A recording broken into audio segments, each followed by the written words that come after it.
Now we're going to show you how to load the sizing blade into the sizing cartridge.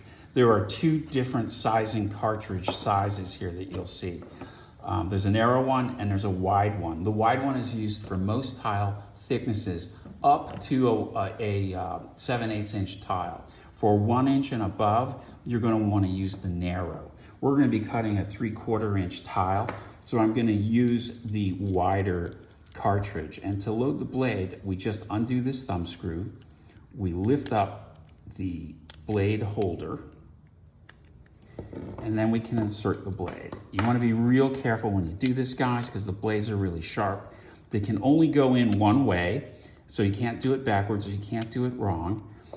You drop the blade holder back in, tighten up the thumb screw. One thing you're going to want to watch for is to make sure that this blade is sitting flush against the base of the cartridge. Sometimes it can catch up on this little lip here, and if it does, you won't get a square cut. You're now ready to insert it back into the sizing car.